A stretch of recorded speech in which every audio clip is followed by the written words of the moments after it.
మీరు ఎప్పుడైనా ఈ పప్పును వండారా అండి? పప్పు పేరు చెప్పకుండా పప్పును వండారా అంటున్నారా?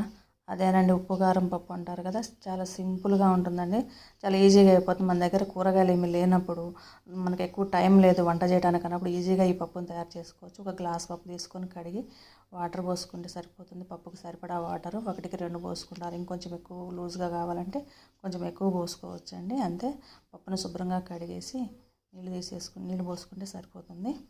ఇక దానిలోకి వచ్చేసి కూరగాయలు అయితే చాలా సింపుల్ అండి. కూరగాయలు అన్నాం కానీ ఉల్లిపాయ పచ్చిమిరపకాయ వేసేది మనం. కట్ చేసుకున్న ఒక ఉల్లిపాయ, 2-3 పచ్చిమిర్చి ముక్కలుగా కట్ చేసుకొని వేసుకోవాలండి. చాలా సింపుల్గా ఉందండి. ఇందులోకి ఏం లేవు, ఇంటి ఒక 8 వెల్లుల్లి రెబ్బలు పొట్టు తీసి వేసుకోవాలి. కొంచెం పసుపు అండి, కొంచెమే పసుపు, ఎక్కువ కూడా అవసరం లేదు. 1 or 2 స్పూన్స్ కారం వేసుకుంటే సరిపోతుందండి.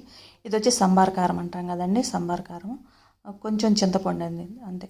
చింతపండు, మామిడికాయ గుజ్జు ఉంటే మీ దగ్గర మామిడికాయ గుజ్జు కూడా వేసుకోవచ్చు. ఇష్టపడేవాళ్ళు నిమ్మకాయ కూడా పిండుకోవచ్చు చింతపండు ప్లేస్లో, అది చాయిస్ మందే. అలాగే 1 or 2 స్పూన్స్ నెయ్యి కూడా వేసుకొని కుక్కర్ మూత పెట్టి స్టవ్ వెలిగించామంటే ఒక 3-4 విజిల్స్కి పప్పు చక్కగా ఉడికిపోతుంది మెత్తగా. దానిలోకి సరిపడా సాల్ట్ వేసుకొని మనం కలుపుకోవడమేను. పప్పు రెడీ అయిపోయినట్టేనండి, ఇంతే. కూరగాయలు ఏమీ లేనట్టు మనకి తొందరగా పని అవ్వాలి అనుకుంటే ఈ పప్పు ఒక ఆప్షన్ అండి మనకి. చాలా ఈజీగా ఉంటుంది. టేస్ట్ అయితే ఇంకా చెప్పే పని లేదు. ఒకసారి ట్రై చేయండి, మీరే అంటారు ఇంత కమ్మటి పప్పుని ఇన్నాళ్ళు ఎలా మిస్ అయ్యామని. చాలా ఈజీ ప్రాసెస్ అనమాట.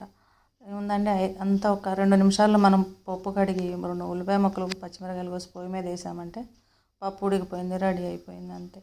Thank you for watching my video. Like చేయండి, షేర్ చేయండి, సబ్స్క్రైబ్ చేయండి.